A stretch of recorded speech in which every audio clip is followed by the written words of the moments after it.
Hello friends, आज हम आपको बताएंगे प्रोग्राम डिबगिंग। प्रोग्राम डिबगिंग क्या होता है, सबसे पहले हम ये पॉइंट देखेंगे। उसके बाद जिसको हम सिंपली सा बोलते हैं, जैसे हम सी प्लस प्लस कोई भी लैंग्वेज यूज करते हैं तो हमें कई तरह के एरर देखने को मिलते हैं, लेकिन हमें पता नहीं होता कि उसको हम सॉल्व कैसे कर सकते हैं और वो एरर क्यों आते हैं। तो यहाँ पर सबसे मोस्ट इंपॉर्टेंट टॉपिक है ये। आप कोई भी प्रोग्रामिंग लैंग्वेज सीख रहे हो, आपको प्रोग्राम को डिबग करना आना चाहिए, यानी उसमें जो भी एरर हो उनको सॉल्व करना आना ही चाहिए, तभी आप एक अच्छे प्रोग्रामर कहलाएंगे। आप जितने अच्छे से किसी भी प्रॉब्लम को सॉल्व कर सकते हैं, यानी एरर उसमें ढूंढ सकते हैं, फाइंड आउट कर सकते हैं, उतने अच्छे आप प्रोग्रामर बन सकते हैं। तो यहाँ पर आज हम देखेंगे कि प्रोग्राम डिबगिंग क्या होती है। सबसे पहले इसके लिए हमें करना क्या होगा, सबसे पहले हम देखते हैं प्रोग्राम डिबगिंग। ये होता क्या है।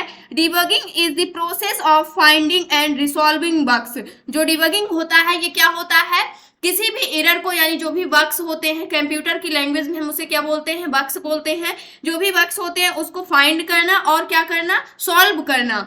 यानी कि यहाँ पर आप देख सकते हैं डिफेक्ट्स और problems that prevent correct operation, यानी उसमें क्या करना है, जो भी एरर हो, जो भी गलतियां हो, उसको क्या करना, ढूंढना और उसको सही तरीके से सॉल्व करना with in computer programs, software और सिस्टम। यानी debugging is the process of finding and resolving bugs with in computer programs, software और सिस्टम। जो डिबगिंग होता है वो क्या होता है, कंप्यूटर प्रोग्राम, सॉफ्टवेयर या सिस्टम के अंदर बग यानी कि दोष या फिर समस्याएं जो सही संचालन को क्या करती हैं, रोकती हैं, को खोजने और हल करने की प्रक्रिया को हम क्या बोलते हैं, प्रोग्राम डिबगिंग बोलते हैं। तो यही सिंपल सा हमारा लॉजिक यही होता है कि अगर आप किसी भी प्रोग्राम को रन कर रहे हैं, वो सही तरीके से रन करने में क्या करती है, रोकती है, उसी को हम क्या बोलते हैं, प्रोग्राम डिबगिंग बोलते हैं। नोट, यहाँ पर नोट पॉइंट हम देखें तो क्या है, after writing a program the next step is to debug the program. यानी कि जब आप प्रोग्राम को लिखते हैं तो नेक्स्ट स्टेप ये होता है कि आपको उसमें प्रोग्राम को क्या करना होता है, डिबग करना होता है, यानी कि उसमें कोई गलतियां ना हो, उसको आपको चेक करना होता है। उसको हम क्या बोलते हैं, डिबग बोलते हैं। There are 5 types of error in C plus plus and C programming language. जो हमारी सी प्लस प्लस या फिर सी प्रोग्रामिंग लैंग्वेज होती है, इनमें 5 टाइप्स के क्या होते हैं, हमारे एरर होते हैं, यानी 5 टाइप्स के एरर हमें देखने को मिलते हैं। और प्रोग्राम डिबगिंग क्या है, उसी एरर को सॉल्व करने की एक प्रक्रिया है। फर्स्ट जो एरर होता है हमारा सिंटैक्स एरर होता है, सेकंड जो होता है रन टाइम एरर होता है, थर्ड लॉजिकल एरर होता है, फोर्थ लिंकर एरर होता है, 5 जो होता है सेमेंटिक एरर होता है। ये सारे हमारे क्या होते हैं, 5 एरर्स होते हैं जो कि सी प्लस प्लस दोनों प्रोग्रामिंग लैंग्वेज में हमें देखने को मिलते हैं। अब हम क्या करते हैं, अब हम देखते हैं 5 टाइप्स के तो एरर होते हैं। फर्स्ट एरर जो है हमारा वो क्या है, सिंटैक्स एरर। सिंटैक्स एरर किस कंडीशन पे आता है ये हम देखते हैं। इसको देखने के लिए सबसे पहले हम यहाँ पर क्या करते हैं, यहाँ पर आप देख सकते हैं most frequent syntax errors are, यानी कि जो हमें सिंटैक्स एरर में देखने को मिलता है वो किस किस कंडीशन पर मिल सकता है। मिसिंग पैरेंथेसिस, यानी जब आप कर्ली ब्रैकेट को क्या करते हैं, मिस करते हैं, उस कंडीशन पे आपको सिंटैक्स एरर मिल सकता है।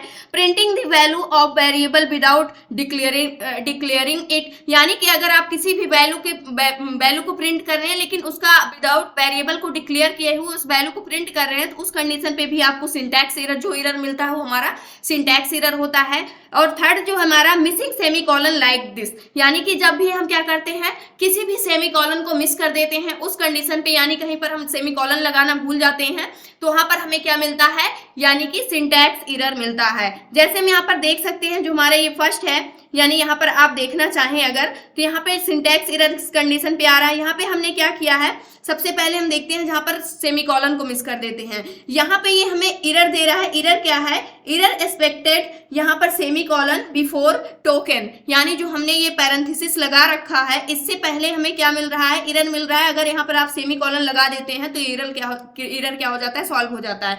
हियर सेमीकोलन एरर मिस्ड, यानी यहाँ पर क्या आपने मिसिंग की है, यहाँ पर सेमीकोलन का मिस किया हुआ है, इसीलिए आपको क्या मिल रहा है, सिंटैक्स एरर मिल रहा है। इसको हम अभी लाइव दिखाते हैं आपको।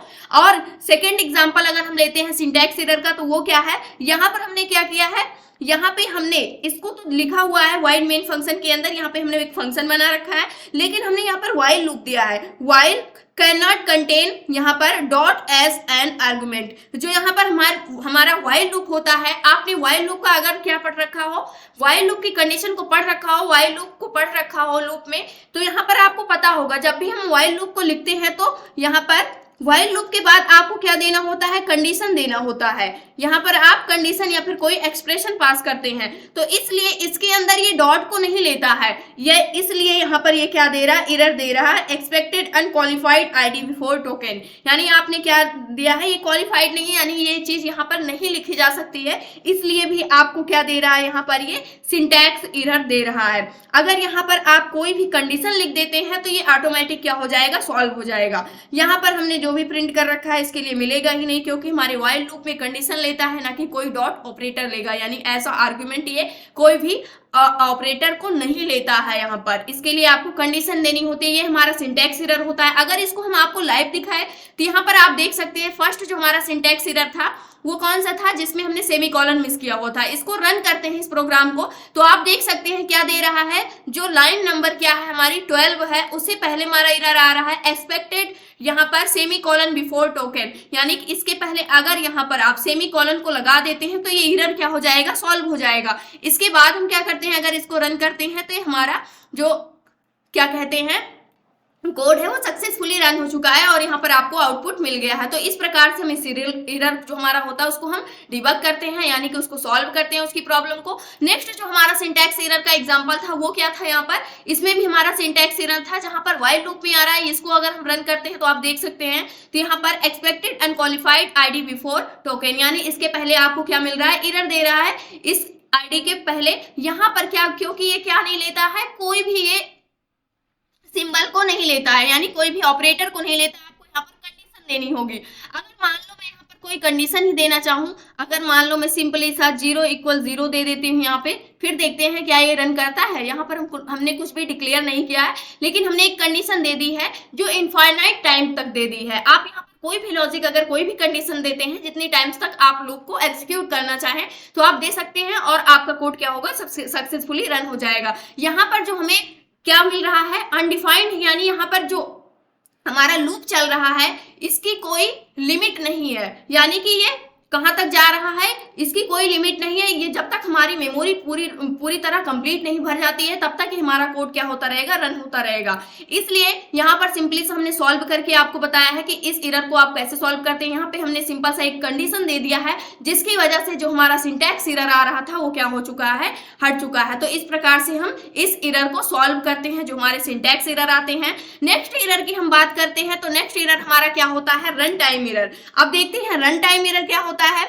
रन टाइम एरर क्या होते हैं, इसको हम देखते हैं। Errors which occur during program execution runtime after successful compilation are called runtime errors। यानी जो हमारे रन टाइम एरर्स होते हैं ये कब आते हैं, जो आपका रन टाइम में आता है, जब आपको प्रोग्राम को क्या करते हैं, एग्जीक्यूट करते हैं, सक्सेसफुली आपका कंपाइल हो जाता है, बट उस कंडीशन पर क्या एरर मिलता है, आपको रन टाइम एरर मिलता है। इसकी जो मोस्ट कॉमन एरर होता है वो ये होता है, one of the most common run time error is division by zero, also known as division error. जो हमारा मोस्ट कॉमन एरर होता है किसी भी लैंग्वेज में, अगर आप किसी भी वैल्यू को 0 से डिवाइड करते हैं तो हमारा कौन सा एरर हो जाता है, रन टाइम एरर देता है, जिसको हम डिवीजन एरर भी बोलते हैं। तो ये इस एरर का मोस्ट इंपॉर्टेंट पॉइंट है, इसी कंडीशन पे हमारा रन टाइम एरर देता है। These types of error are hard to find as the compiler doesn't point to the line at which the error occurs। यानी ये कंपाइलर जो होता है इस एरर को पाने में उसके लिए बहुत डिफिकल्ट होता है, यानी कि उस एरर को फाइंड आउट करने के लिए कि किस पॉइंट पर, किस लाइन नंबर पर वो एरर आ रहा है। इसके लिए हम अगर प्रोग्राम को अपने रन करें तो प्रोग्राम हमारा जो होता है सक्सेसफुली रन हो जाता है। आप यहाँ पर देख सकते हैं, यहाँ पे हमने एक नंबर लिया हुआ है 9, यानी इक्वल 9 लिया हुआ है, और डिवीजन नेम के वेरिएबल में हमने 0 स्टोर कर रखा है। तो अब हम यहाँ पर क्या कर रखे हैं, ड्यू नेम का जो हमारा वेरिएबल है इसमें हमारा जो नंबर 9 है उसको हम 0 से क्या कर रहे हैं, डिवाइड करने की कोशिश कर रहे हैं। किसी भी नंबर को अगर आप 0 से डिवाइड करने की कोशिश कर रहे हैं तो उस कंडीशन पे ये हमारा जो प्रोग्राम होता है, प्रोग्रामिंग लैंग्वेज होती है, उसमें ये रन टाइम एरर शो करता है। तो यहाँ पर हमें क्या मिल रहा है, हमारा प्रोग्राम क्या हो गया, सक्सेसफुली रन तो हो गया है, बट हमें कोई भी रिजल्ट नहीं मिला है, क्योंकि यहाँ पर हमें वार्निंग देता है, जो हमारा कंपाइलर होता है वार्निंग देता है डिवीजन बाय 0, यानी कि यहाँ पर आप क्या नहीं कर सकते हैं, 0 से डिवाइड डिवाइड नहीं कर सकते हैं किसी भी नंबर को। इसको हम आपको लाइव दिखाते हैं तब आपको और अच्छे से समझ में आएगा। तो यहाँ पर हमारा कौन सा एरर था, रन टाइम एरर था। तो रन टाइम एरर के लिए यहाँ पर नंबर इज डिवाइडेड बाय 0, हम नंबर को यहाँ पर डिवाइड कर रहे हैं 0 से। जो लॉजिक है हमारा ये बिल्कुल क्या है, रॉन्ग है, यानी कि ऐसा आपको नहीं लिखना चाहिए, ये कोई कॉन्सेप्ट नहीं बनता है। इस वजह से ये हमें क्या दे रहा है, यहाँ पर एरर दे रहा है, और ये एरर नहीं बता रहा है। आप देख सकते हैं लाइन नंबर तो यहाँ पर शो कर रहा है, बट जो हमारा कंपाइलर होता है उसको समझने में उसको ये डिफिकल्ट हो जाता है फाइंड आउट करना कि ये एरर कैसे शो हो रहा है यहाँ पर। इसलिए हमें इस एरर को क्या बोलते हैं, रन टाइम एरर बोलते हैं। रन टाइम एरर कब आता है, जब भी आप क्या करते हैं, कोई भी यानी रॉन्ग लॉजिक को लिखते हैं तो उस कंडीशन पे हमें रन टाइम एरर मिलता है देखने को। नेक्स्ट हमारा एरर क्या है, नेक्स्ट एरर की हम बात करते हैं। तो नेक्स्ट एरर जो है हमारा वो है थर्ड नंबर, वो है लॉजिकल एरर। लॉजिकल एरर बिल्कुल सा सिंपल है। लॉजिकल एरर कब आता है इसको हम आपको बताते हैं। लॉजिकल एरर्स आर, यहाँ पर हम देखते हैं लॉजिकल एरर कब आता है। इसके लिए सबसे पहले logical errors are those errors in which we think that our code is correct, यानी कि जब आपको लगता है कि हमारा कोड क्या है, करेक्ट है। The code compiles without any error and gives no error while it is running, but the output we get is different from the output we expected। यानी आपको क्या मिलेगा, आउटपुट डिफरेंट मिलेगा, जो जिसकी आप यानी कि जो आप सोच के रखे हैं कि हमारा आउटपुट बिल्कुल ये आना चाहिए, उससे डिफरेंट होता है जो आपका आउटपुट होता है। ये हमारा लॉजिकल एरर होता है। इसमें क्या होता है, जो हमारा कंपाइलेशन होता है विदाउट एरर्स के ही क्या हो जाता है, हमारा जो कंपाइल टाइम होता है, कंपाइल तो हो जाता है बट ये क्या करता है, आपको एरर शो करता है। यहाँ पे अगर हम दिखाएं तो जो हमारा लॉजिकल एरर होता है वो क्या होता है, लॉजिकल एरर यहाँ पे आप देख सकते हैं। लॉजिकल एरर में ये हमें, अगर हम यहाँ पर इस प्रोग्राम को रन करेंगे तो यहाँ पे हमने ये जो लॉजिक डिफाइन किया है ये इस हिसाब से यहाँ पर हम कंटिन्यू को नहीं यूज कर सकते हैं। कंटिन्यू को हम हटा देंगे तो हमारा लूप जो है सक्सेसफुली एग्जीक्यूट हो जाएगा। और जो यहाँ पर हमने क्या किया है, logical error a semi colon after loop, जो हमने सेमी कॉलन के बाद यानी लूप के बाद सेमी कॉलन का यूज किया है, इस वजह से हमें ये क्या दे रहा है, एरर दे रहा है। Continue statement not with in a loop, क्योंकि जो हमारा कंटिन्यू स्टेटमेंट है ये लूप के अंदर नहीं होगा। लूप हम जब लिखते हैं तो जो हमारा लूप होता है, फॉर लूप लिखे हैं तो इसका जो एग्जीक्यूशन होता है वो इसके अंदर होता है, इसके अंदर तक जो भी चीजें लिखेंगे वो इस लूप के अंदर आएंगी। बट इस लूप को हम अगर यहीं पर क्लोज कर देते हैं, सेमी कॉलन का मतलब होता है कि नेक्स्ट लाइन हम स्टार्ट कर रहे हैं, यहीं पर क्लोज कर देंगे तो जो लूप का टाइम है वो यहीं तक रहेगा, इसके बाद इससे मतलब नहीं है, इसके बाद जो भी चीजें लिखी गई हैं वो उस लूप के अंदर नहीं आती हैं। तो इसलिए जब हम यहाँ पर कंटिन्यू लिख रहे हैं, कंटिन्यू को यूज कर रहे हैं, तो ये कंटिन्यू की जगह पर एरर दे रहा है, क्योंकि ये जो कंटिन्यू यूज किया गया है हमारा, ये लूप के अंदर नहीं है, लूप से बाहर है। लूप से बाहर है तो इसका कोई वर्क ही नहीं है, इस वजह से हमें क्या दे रहा है, लॉजिकल एरर दे रहा है। इसको हम अगर दिखाएं तो यहाँ पर प्रोग्राम को इसको रन करते हैं, जो हमारा लॉजिकल एरर है, लॉजिकल एरर को, तो यहाँ पर आप देख सकते हैं continue statement not with in a loop, यानी जो कंटिन्यू स्टेटमेंट है वो लूप के अंदर नहीं है। अगर यहाँ से हम इसको हटा देते हैं सेमी कॉलन को, उसके बाद हम अपने प्रोग्राम को रन करते हैं तो हमारा प्रोग्राम सक्सेसफुली रन हो जाना चाहिए। और यहाँ से हमने जो लूप को एग्जीक्यूट किया था इसकी हमने टाइमिंग जो दी थी, यानी कितनी बार हमारा लूप चलना चाहिए, उसको हमने 3 टाइम्स दिया था। तो 3 टाइम्स हमारा लूप क्या हो रहा है, प्रिंट में हमें मिल रहा है। बट यहाँ से अगर हम कंटिन्यू के लिए कमेंट आउट करते हैं, कंट्रोल जे करते हैं, कंटिन्यू पर एरर आए इसको कमेंट आउट कर देते हैं और अपने प्रोग्राम को रन करते हैं, तो आप देख सकते हैं क्योंकि हमारा लूप जो है वो एग्जीक्यूट हुआ है बट 1 टाइम ही एग्जीक्यूट हुआ है, क्योंकि हमने फॉर लूप लिखा है, उसके बाद हमने इसको कंटिन्यू रखा ही नहीं है कि हमारी वैल्यू इंक्रीज हो, उसके बाद भी हमें क्या मिले, प्रिंट में मिले। इसलिए हमें क्या मिल गया, 1 टाइम मिल गया है, यानी कि जिसकी आप कामना करते हैं वो चीजें आपको नहीं मिल रही है। आप चाहते थे कि 3 टाइम्स हमारा लूप क्या हो, एग्जीक्यूट हो, 3 टाइम्स हमें क्या मिले, ये लूप प्रिंट में मिले, लेकिन आप यहाँ पर लॉजिक गलत डिफाइन कर रहे हैं, यानी कि लॉजिकल एरर आपको दे रहा है, आप यहीं पर इसको एंड कर दे रहे हैं तो कंटिन्यू होगा ही नहीं, तो आप जो चीज चाहते हैं वो आपको नहीं मिलेगी। इसलिए इसको हम क्या बोलते हैं, लॉजिकल एरर बोलते हैं। जैसे कि यहाँ पर बताया गया है, we get it different from the output we expected, यानी जो आप आउटपुट जाते हैं, आउटपुट के लिए जो आउटपुट आप चाहते हैं उससे डिफरेंट आउटपुट ये आपको क्या करता है, प्रोवाइड करता है, जो हमारा लॉजिकल एरर होता है, और ये क्या हो जाता है, रन हो जाता है। नेक्स्ट की बात करें, हमारा जो नेक्स्ट एरर है वो क्या है हमारा, वो है हमारा लिंकर एरर। अब हम देखते हैं कि जो हमारा लिंकर एरर है वो क्या होता है।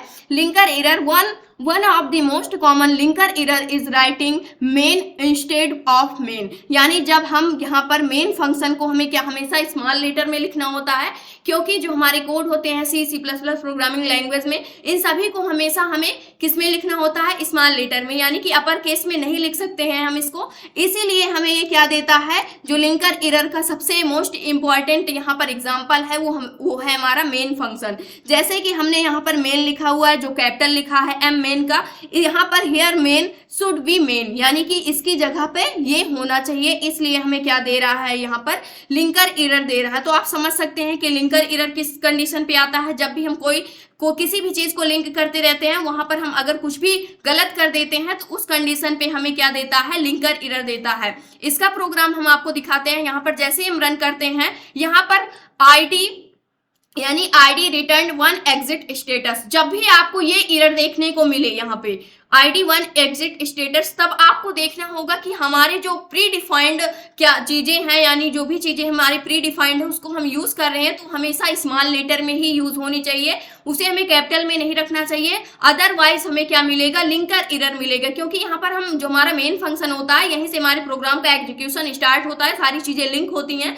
इस वजह से हमने यहाँ पर क्या किया हुआ है, मेन फंक्शन को कैपिटल लिख रखा है। अगर इसको हम मेन कर देते हैं तो आप देख सकते हैं ये आसानी से एरर क्या हो जाता है, सॉल्व हो जाता है और यहाँ पर आउटपुट आपको मिल जाएगा। तो इस कंडीशन पे हमारा लिंकर एरर होता है। अगर ऐसा कुछ हमें एरर देखने को मिलता है तो उस कंडीशन पे हम उसके क्या बोलेंगे, लिंकर एरर बोलेंगे। और जो हमारा आज का लास्ट एरर है वो है सेमेंटिक एरर। सेमेंटिक एरर क्या होता है, इसको हम देखते हैं। This error occurs when the statements written in the program are not meaningful to the compiler, यानी एक आप ऐसा प्रोग्राम लिख रहे हैं जिसका कोई मीनिंगफुल मतलब कुछ अर्थ ही नहीं होता है, उस कंडीशन पे हमें सेमेंटिक एरर देखने को मिलता है। सेमेंटिक एरर कैसे मिलता है, जैसे यहाँ पर आपने एक वेरिएबल ये डिक्लेयर किया हुआ है, इसको हम देखते हैं। यहाँ पे एक वेरिएबल ए नेम का बना है, एक बी एक सी नेम का, 3 वेरिएबल बना लिए हैं। आप चाहते हैं यहाँ पर हम क्या कर रहे हो, सी के अंदर ही इन दोनों को स्टोर कर रहे हो। तो यहाँ पर ये हमें एरर क्या दे रहा है, error value required as left operand of assignment. जो हमारा ये वैल्यू रिक्वायर्ड करता है वो किसकी साइड असाइनमेंट करता है, यानी कि जो हमारा असाइनमेंट ऑपरेटर होता है इसके लेफ्ट साइड, यानी ये जो वैल्यू होनी चाहिए इसके लेफ्ट साइड होनी चाहिए। ये जो हमारा ऑपरेंड होता है वो हमेशा इस साइड होता है और जिस वेरिएबल में हम स्टोर करते हैं वो हमेशा इस साइड होता है। यानी कि C इक्वल हमें क्या लिखना चाहिए, A प्लस B, यानी कि जो भी हमारा डेटा होगा यानी जो भी आंसर आएगा वो C नेम के वेरिएबल में हम स्टोर करेंगे। इसलिए यहाँ पर आपने जो ऑपरेंड लिखा हुआ है ये मिस किया हुआ है, इसको आपने क्या लिख रखा है, उल्टा लिख रखा है। इसलिए इसका कोई मीनिंगफुल यानी कि कोई मीनिंगफुल होगा ही नहीं है, यानी कि ये विदाउट मीनिंगफुल है, मीनिंगलेस बोल सकते हैं आप, यानी इसका कोई अर्थ नहीं होगा इस लॉजिक का। इसलिए इस कंडीशन पे हमें सेमेंटिक एरर देखने को मिल रहा है। इसको अगर हम देखें प्रोग्राम करके तो सबसे पहले सेमेंटिक एरर क्या होता है हमारा, इसको हम देखते हैं। इसको हम रन करते हैं अपने प्रोग्राम को, तो यहाँ पर हमें एरर दे रहा है value required as left operand of assignment. जो वैल्यू की रिक्वायरमेंट होती है वो हमेशा असाइनमेंट ऑपरेटर के लेफ्ट साइड में होती है। जो हमारा ऑपरेंड यूज होना चाहिए वो हमेशा इस असाइनमेंट के इस साइड में यूज होना चाहिए, ना कि उस साइड में। इसको अगर हम उल्टा कर देते हैं तो आप देख सकते हैं ये आंसर आता है कि नहीं। कंट्रोल जेड हमने यहाँ से इसको डिलीट किया और यहाँ से हमने इसको क्या कर दिया, सेमीकोलन से क्लोज कर दिया और C इक्वल हमने कुछ इस प्रकार से लिख दिया। अब आप देख सकते हैं कि हमारी प्रॉब्लम सॉल्व होती है या नहीं। तो यहाँ पर आप देख सकते हैं सिंपली सा हमने कुछ स्टोर ही नहीं किया था, इसलिए हमें ब्लैंक मिल रहा है क्योंकि हमने कोई वैल्यू इनपुट ही नहीं ली थी। बट जो हमारा प्रोग्राम है जो इसमें एरर था वो फाइंड आउट हो गया है, एरर 0 हो गया है, वार्निंग 0 हो गई, यानी सारी चीजें हमारी क्या हो गई है, करेक्ट हो गई हैं। तो यहाँ से आप समझ सकते हैं कि अगर आप कोई भी ऑपरेंड यूज कर रहे हैं वो हमेशा जो हमारा असाइनमेंट ऑपरेटर होता है उसके लेफ्ट साइड में ही यूज करना है, अदरवाइज आपको सेमेंटिक एरर देखने को मिलेगा। तो इस प्रकार से हम इस एरर को सॉल्व करते हैं। ये थे आज के हमारे टोटल 5 एरर्स जो C and C++ programming language में हमें ज्यादातर देखने को मिलते हैं। अगर आपको इन सारे एरर के बारे में नॉलेज है तो आप आसानी से किसी भी कोड में अगर कोई भी प्रॉब्लम हो रही है तो आप अनुमान लगा सकते हैं कि इस कंडीशन पे हमारा कौन सा एरर होगा और सेम उसी पॉइंट पर जाकर के आप उस लॉजिक को क्या कर सकते हैं, सॉल्व कर सकते हैं। तो ये था आज का हमारा पॉइंट। आई होप दोस्तों अगर आज की इन्फॉर्मेशन आपको अच्छी लगी हो तो प्लीज वीडियो को लाइक करना, चैनल को सब्सक्राइब करना और दोस्तों के पास शेयर